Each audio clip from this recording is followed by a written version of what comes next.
welcome Brett to the stage.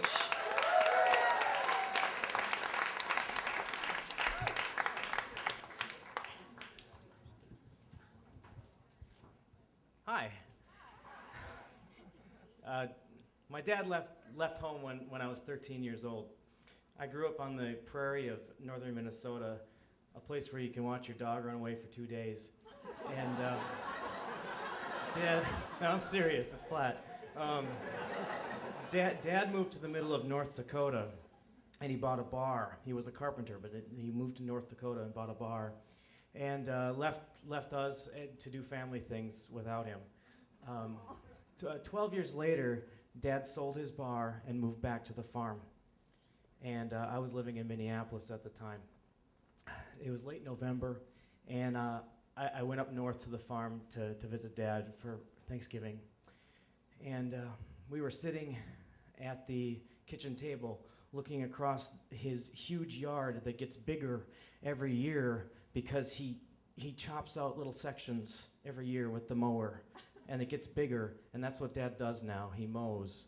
It takes him all day long, and he does it 3 times a week. And we're sitting there at the kitchen table looking across the yard at this old round hay bale out in the field. You know, the big round bales, they're 5 feet tall, they're 1,000 pounds. It's sitting out there in the field, and it's been there since I was in high school. And Dad's looking out at it, and he says, "We should burn that fucking thing." And I said, what, the hay bale? "Yeah, we should burn that fucking thing." And he's got that look in his eye. And my family has a problem with burning things. See, surrounding the home place is like acres and acres of native grassland, native prairie. And almost probably every other time we've chosen to burn very, very small things, we've burned acres and acres of native prairie. And we've had the fire department out there several times. So Dad and I go out there, and we decide we're going to burn this hay bale, and we walk out there, and we set this big ball of grass on fire. And we're watching it, we're supervising it for at least 4 minutes, maybe 4.5 minutes, when we think we should do something else. Yes, we should have Thanksgiving dinner. We should go to Grandma's house and have Thanksgiving dinner. So we left a 1,000-pound ball of burning grass to go eat turkey and take naps. Dad and I were getting along really well these days. We were getting along really well. But I always wondered if Dad knew, if he knew how hard it was when he left. And, he acted like things were always this good, and they hadn't been. And so I was always curious if he knew.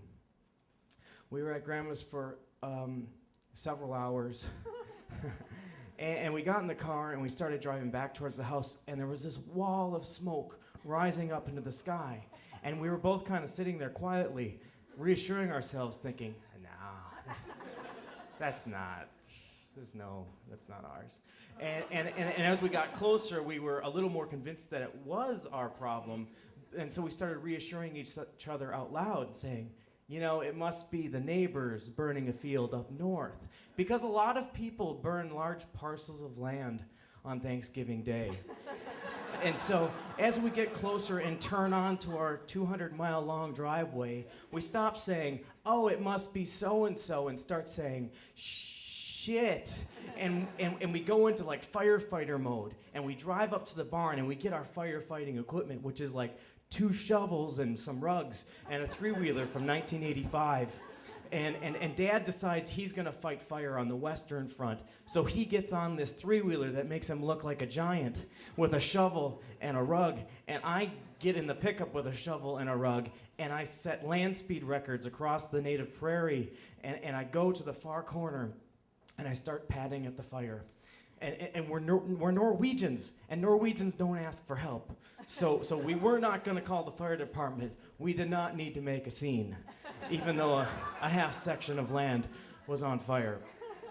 And so we didn't have time to change, so I'm out there fighting fire in these polyester slacks, and I'm patting at all these tufts of grass that are burning.